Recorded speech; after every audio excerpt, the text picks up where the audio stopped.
गेल्या 18 वर्षांपासून सुरू असलेली इंडियन प्रीमियर लीग म्हणजेच आय पी एल ही जगातील सर्वात मोठी क्रिकेट लीग आहे. या आय पी एलमध्ये प्रत्येक हंगामात हजारो कोटींची उलाढाल होत असते. आता आय पी एल फक्त पैशांचा विषय नाही, तर या आय पी एलमुळे भारताला अनेक दिग्गज खेळाडू मिळाले आहेत. जसप्रीत बुमराह, हार्दिक पांड्या, ऋतुराज गायकवाड यांसारख्या अनेक खेळाडूंचे स्टार या आय पी एलमुळे चमकले. आणि याच पार्श्वभूमीवर 2023 पासून बी सी सी आयने WPL म्हणजेच वुमेन्स प्रीमियर लीग सुरू केली. यामुळे आता महिलांना देखील आपलं टॅलेंट दाखवण्यासाठी मंच मिळाला आहे. त्यासोबतच बक्कळ पैसाही या खेळाडूंना भेटत आहे. या सगळ्या गोष्टींवर नजर टाकूया आजच्या या व्हिडिओमधून. नमस्कार, मी सनी आणि तुम्ही पाहताय दैनिक राज्य लोकतंत्र. 23 फेब्रुवारी 2024 रोजी मुंबई इंडियन्सची सजना सजीवन मैदानात उतरली. तेव्हा तिच्या टीमला एका चेंडूवर विजयासाठी 5 धावांची गरज होती. पदार्पणातल्या त्या एकमेव चेंडूवर सजनानं षटकार ठोकला आणि विमेन्स प्रीमियर लीगच्या दुसऱ्या पर्वात मुंबईला विजयी सुरुवात करून दिली. केरळच्या वायनाड जिल्ह्यातल्या एका गावात सामान्य परिस्थितीत वाढलेल्या सजनाचं आयुष्य त्यानंतर बदललं.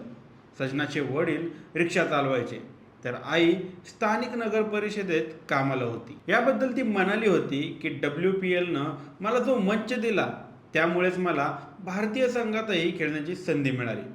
29 वर्षीय सजनासारख्या देशाच्या दूरच्या राज्यातल्या आणि दुर्गम भागातल्या महिला क्रिकेटर्सना WPLनं नवी आशा दिली आहे. आता 14 फेब्रुवारीपासून सुरू होत असलेलं या स्पर्धेचं तिसरं पर्वही भारतातल्या युवा महिला क्रिकेटरसाठी परिवर्तन घडवणार ठरेल असं म्हणलं जात आहे. भारताची माजी कर्णधार झुलन गोस्वामी WPL बद्दल बोलताना म्हणाली की या स्पर्धेला मिळणारं मोठं TV कव्हरेज महत्त्वाचं ठरतं, कारण लहान मुलांना त्यातून क्रिकेटकडे वळण्याची प्रेरणा मिळते. ही लीग अशा सगळ्या महिलांसाठी नवे दरवाजे उघडे करत आहे. आता WPL ही इंडियन प्रीमियर लीग म्हणजेच IPL प्रमाणेच फ्रँचायझी लीग फॉर्मॅटमध्ये खेळवली जाते. पण WPL मधून महिला खेळाडूंना मिळणारं उत्पन्न हे IPL मध्ये पुरुष खेळाडूंना मिळणाऱ्या उत्पन्नापेक्षा बरंच कमी आहे. IPL सारखंच व्यावसायिक यश WPL ला मिळालं तरच ही दरी भरून निघेल असं क्रिकेट तज्ज्ञांना आणि खेळाडूंना वाटतं. आता पैशाच्या बाबतीतला हा मोठा फरक असला तरी WPL महिला क्रिकेटमधील सर्वात लाभदायक स्पर्धा बनली आहे. या स्पर्धेनं महिला क्रिकेटवर किती मोठा प्रभाव टाकला आहे याविषयी इंग्लंडची माजी कर्णधार आणि WPL मध्ये मुंबई इंडियन्सचे प्रशिक्षक शार्लोट एव्हर्ड्स हिने आपलं मत मांडलं आहे. ती म्हणाली की या स्पर्धेनं खेळ खरंच बदलला आहे.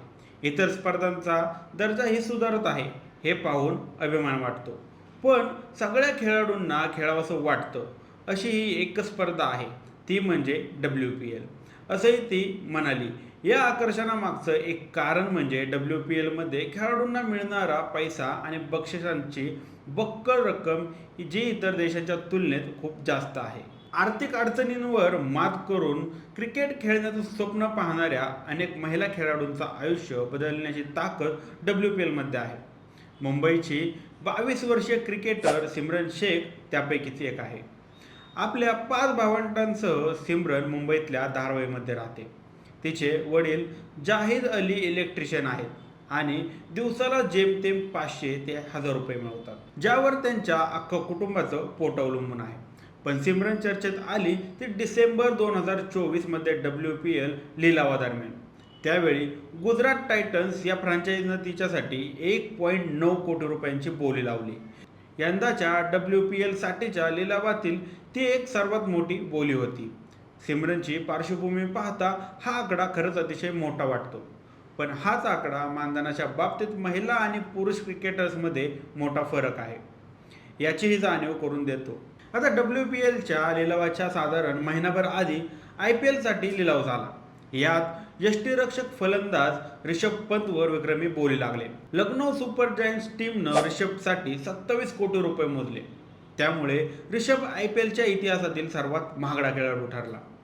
विराट कोहलीसारख्या काही स्टार खेळाडूंना वर्षानुवर्ष त्यांच्या टीमनं रिटेन केलं आहे. अशा काही खेळाडूंना रिषभपेक्षाही जास्त बोली लागेल असा अंदाज लावला जातो. या तुलनेत WPL मधील आजवरची सर्वात महागडी खेळाडू असलेली स्मृती मंदाना 2023 साली पहिल्या लिलावात रॉयल चॅलेंजर्स बँगलोरनं 3.4 कोटी रुपये मोजले होते.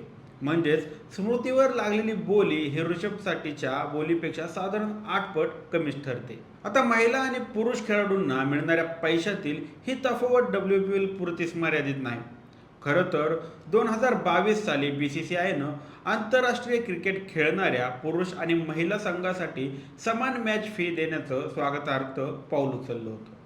पण जगातील सर्वात श्रीमंत क्रिकेट संघटना अशी ख्याती असलेली BCCI भारताचं प्रतिनिधित्व करणाऱ्या महिला आणि पुरुष खेळाडूंसोबत जो वार्षिक करार करते त्यात अजूनही मोठा फरक दिसून येतो. आता याची तुलना करायची झाली तर सध्या पुरुषांसाठी वार्षिक कराराची सर्वाधिक रक्कम ही 7 कोटी रुपये एवढी आहे, तर महिलांसाठी ती 50 लाख रुपये एवढीच आहे.